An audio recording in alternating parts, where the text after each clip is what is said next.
ತನ್ನ 50 ವರ್ಷಗಳ ಸುದೀರ್ಘ ರಾಜಕಾರಣದಲ್ಲಿ ಅನೇಕ ಜನಪರ ಹೃದಯ ಸ್ಪರ್ಶಿ ಯೋಜನೆಗಳನ್ನು ಅನುಷ್ಠಾನಗೊಳಿಸಿ ಜನರ ಮನೆಮಾತಾದ ಬಿಎಸ್ ಯಡಿಯೂರಪ್ಪನವರ ಸೇವಾ ಮನೋಭಾವದ ಪ್ರೇರಕವಾಗಿದೆ. ಈ ನಿಟ್ಟಿನಲ್ಲಿ ಅಭಿಮಾನೋತ್ಸವ ಸಮಾವೇಶವನ್ನು ಆಚರಣೆ ಮಾಡುವುದರ ಮೂಲಕ ಗೌರವ ಸಮರ್ಪಣೆ ಮಾಡಲಾಗುತ್ತಿದೆ ಎಂದು ಬಿಜೆಪಿ ಜಿಲ್ಲಾ ಪ್ರಧಾನ ಕಾರ್ಯದರ್ಶಿ ಬಿವಿ ಮಹೇಶ್ ತಿಳಿಸಿದರು. ನಗರದ ಹೊರವಲಯದ ಪೆಟ್ರೋಲ್ ಬಂಕ್ ಬಳಿ ತಾಲೂಕು ಬಿಜೆಪಿ ನೇತೃತ್ವದಲ್ಲಿ ಚಿತ್ರದುರ್ಗ ಜಿಲ್ಲೆಯಲ್ಲಿ ನಡೆಯುತ್ತಿರುವ ಬಿಎಸ್ ಯಡಿಯೂರಪ್ಪನವರ ಅಭಿಮಾನೋತ್ಸವ ಕಾರ್ಯಕ್ರಮದಲ್ಲಿ ಭಾಗವಹಿಸಲು ಹೊರಡುವ ವಾಹನಗಳಿಗೆ ಚಾಲನೆ ನೀಡಿ ಮಾತನಾಡಿದ ಅವರು, ಬಿಎಸ್ ಯಡಿಯೂರಪ್ಪನವರ 50 ವರ್ಷಗಳ ಸುದೀರ್ಘ ರಾಜಕೀಯ ಜೀವನ ಹಾಗೂ ಸಂಘಟನೆಯ ಯಶಸ್ಸಿನ ಜೀವನಗಾಥೆ ಮುಂದಿನ ರಾಜಕಾರಣಿಗಳಿಗೆ ಮಾದರಿ ಆಗಲಿದೆ ಎಂದರು. ಬಂಧುಗಳೇ, ಇವತ್ತು ನಮ್ಮ ಭಾರತೀಯ ಜನತಾ ಪಾರ್ಟಿಗೆ ಒಂದು ಅದ್ಭುತವಾದ ಶಕ್ತಿ ನಮ್ಮೆಲ್ಲರ ನಾಯಕರು ಆದಂಥ ಬಿ ಎಸ್ ಯಡಿಯೂರಪ್ಪಾಜಿಯವರು ರಾಜಕೀಯ ಕ್ಷೇತ್ರಕ್ಕೆ ಬಂದು ಸಾಮಾಜಿಕ ಸೇವೆಯಲ್ಲಿ ತೊಡಗಿಸ್ಕೊಂಡು 50 ವರ್ಷ ಪೂರೈಸಿದ ಹಿನ್ನೆಲೆಯಲ್ಲಿ ಇವತ್ತು ಚಿತ್ರದುರ್ಗದಲ್ಲಿ ಒಂದು ದೊಡ್ಡ 10 ಲಕ್ಷಕ್ಕೂ ಹೆಚ್ಚು ಸಂಖ್ಯೆಯಲ್ಲಿ ಒಂದು ಸಮಾವೇಶ ನಡೀತದೆ. ಆ ಸಮಾವೇಶಕ್ಕೆ ನಾವು ಬಂಗಾರಪೇಟೆ ವಿಧಾನಸಭಾ ಕ್ಷೇತ್ರದಿಂದ ಸುಮಾರು 25ಕ್ಕೂ ಹೆಚ್ಚು ಬಸ್ಸುಗಳು ಮತ್ತು 50ಕ್ಕೂ ಹೆಚ್ಚು ಕಾರುಗಳು ಸಮಾವೇಶಕ್ಕೆ ಹೋಗ್ತಾ ಇದ್ದೀವಿ.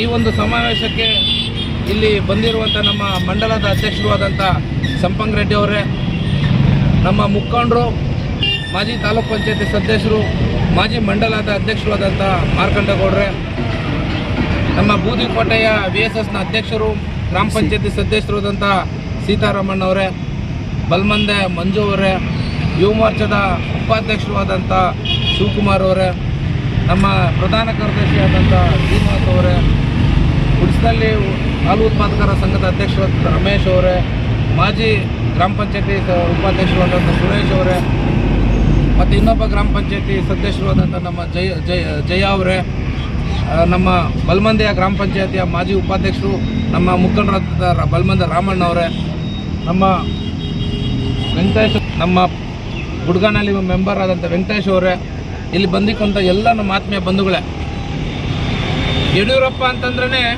ಒಂದು ಕೂಗು. ಈ ಭಾರತೀಯ ಜನತಾ ಪಾರ್ಟಿ ಈ ರಾಜ್ಯದಲ್ಲಿ ಒಂದೇ ಸೀಟ್ ಇದ್ದಾಗಲೂ ಕೂಡ ಸೈಕಲಲ್ಲಿ ಓಡಾಡಿ, ಅಂಬಾಸಿಡರ್ ಕಾಲಲ್ಲಿ ಓಡಾಡಿ, ಯಾರು ನಮ್ಮ ಯಡಿಯೂರಪ್ಪಾಜಿ ಆಗಿರ್ಬೋದು, ನಮ್ಮ ಅನಂತಕುಮಾರ್ ಜಿ ಅವರು ಇಲ್ಲ, ಇಬ್ಬರು ಜೋಡೆತ್ತಲ್ಲ ಓಡಾಡಿ ಭಾರತೀಯ ಜನತಾ ಪಾರ್ಟಿನ ನಮ್ಮ ಕರ್ನಾಟಕದಲ್ಲಿ ಒಂದು ಉತ್ತಮ ಸ್ಥಾನಕ್ಕೆ ತಂದುಕೊಟ್ರು. ಯಡಿಯೂರಪ್ಪಾಜಿ ಅವರು ಒಬ್ಬರೇ ಗೆದ್ದಿದ್ರು ಸಹ ಒಂದು ಮಾತಿತ್ತು, ಯಡಿಯೂರಪ್ಪ ಗುಡುಗಿದರೆ ವಿಧಾನಸೌಧ ನಡುಗುವುದು ಅಂತ. ನಾವೆಲ್ಲ ಯಡಿಯೂರಪ್ಪನ ತುಂಬ ಹತ್ತಿರದಿಂದ ನೋಡ್ಕೊಂಡು ಬಂದಿದ್ದೀವಿ. ನಾವು 2004ರಲ್ಲಿ ನಮ್ಮ ತಂದೆಯವರು ಭಾರತೀಯ ಜನತಾ ಪಾರ್ಟಿಗೆ ಸೇರ್ಪಡೆ ಆದಾಗ ಯಡಿಯೂರಪ್ಪಾಜಿ ಅವ್ರ ಹತ್ರ ನಾವು ಹೋಗಿ ಸೀಟ್ ಕೇಳಿದಾಗ ತುಂಬ ಹೃದಯದಿಂದ ಅವ್ರು ಒಪ್ಕೊಂಡು ಅನಂತಕುಮಾರ್ ಅವರಿಬ್ಬರು ಸೇರಿ ಸೀಟ್ ಕೊಟ್ಟರು. ಯಡಿಯೂರಪ್ಪ ಅವ್ರು ಹೆಂಗೆ ಅಂತಂದರೆ ಒಂದು ತಾಯಿ ಹೃದಯ. ಅವರು ಎಲ್ಲರೂ ಗಮನಿಸ್ತಾ ಇರ್ತಾರೆ, ಯಾರ್ಯಾರಿಗೆ ಎಲ್ಲೆಲ್ಲಿ ಯಾವಾಗ ಸ್ಥಾನಮಾನ ಕೊಡಬೇಕು ಅಂತ ಚೆನ್ನಾಗಿ ಗೊತ್ತು. ಅವ್ರು ನಂಬಿದವ್ರು ಇದುವರೆಗೂ ಯಾರನ್ನು ಕೆಟ್ಟಿಲ್ಲ. ಯಡಿಯೂರಪ್ಪರವರು ಯಾವತ್ತೂ ಅಷ್ಟೇ ಒಬ್ಬ ರೈತ ಪರ ಹೋರಾಟಗಾರರು, ಒಬ್ಬ ಪುರಸಭಾ ಸದಸ್ಯರಾಗಿ 4 ಬಾರಿ ನಮ್ಮ ಭಾರತೀಯ ಜನತಾ ಪಾರ್ಟಿ ನೇತೃತ್ವದ ಸರ್ಕಾರವನ್ನು ಈ ಕರ್ನಾಟಕದಲ್ಲಿ ತಂದಂಥ ಕೀರ್ತಿ ನಮ್ಮ ಯಡಿಯೂರಪ್ಪನವ್ರಿಗೆ ಸಲ್ಲುತ್ತೆ. ಯಡಿಯೂರಪ್ಪನವ್ರು ಕೊಟ್ಟಿರೋದು ಒಂದೊಂದು ಭಾಗ್ಯ ಅಲ್ಲ, ಆವಾಗ ಒಂದೊಂದು ಸ್ಕೀಮ್ಸು ಅಲ್ಲ. ಹೆಣ್ಣುಮಕ್ಕಳಾದಾಗ ಮಗು ನಮ್ಗೆ ಬೇಡ ಅಂತ ಇದ್ದವ್ರಿಗೆ ಅವತ್ತೊಂದು ಸ್ಕೀಮ್ ಕೊಟ್ಟರು, ಭಾಗ್ಯಲಕ್ಷ್ಮಿ ಯೋಜನೆ ಕೊಟ್ಟರು. ಶಾಲೆಯ ವಿದ್ಯಾರ್ಥಿಗಳಿಗೆ ಅವತ್ತೇ ಸೈಕಲ್ ಕೊಟ್ಟರು. ಸುಮಾರಷ್ಟು ಜನಪ್ರಿಯ ಯೋಜನೆಗಳು ಯಡಿಯೂರಪ್ಪನವರು ನಮ್ಮ ರಾಜ್ಯಕ್ಕೆ ಕೊಟ್ಟಿದ್ದಾರೆ. ನಮ್ಮ ರಾಷ್ಟ್ರದಲ್ಲೇ ಕೃಷಿಕರಿಗೆ ಅಂದರೆ ರೈತರಿಗೆ ಮೊದಲನೇ ಪ್ರತ್ಯೇಕ ಬಜೆಟ್ ಯಾರಪ್ಪ ಮಂಡಿಸಿದಂದರೆ ನಮ್ಮ BSY ಯಡಿಯೂರಪ್ಪಾಜಿ. ಅಂಥ ಒಂದು ಮಹಾನಾಯಕನ 50 ವರ್ಷ ರಾಜಕೀಯ ಮಾಡೋದಂದರೆ ಕಡಿಮೆ ಇದೆಲ್ಲ.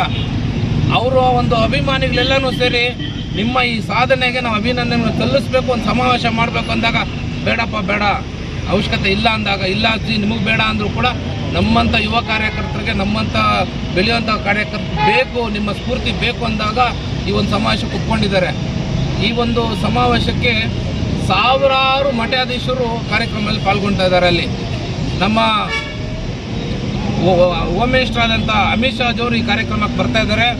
ಸುಮಾರು 10 ಲಕ್ಷಕ್ಕೂ ಹೆಚ್ಚು ಜನ ಆ ಒಂದು ಕಾರ್ಯಕ್ರಮಕ್ಕೆ ಬರ್ತಾ ಇದ್ದಾರೆ.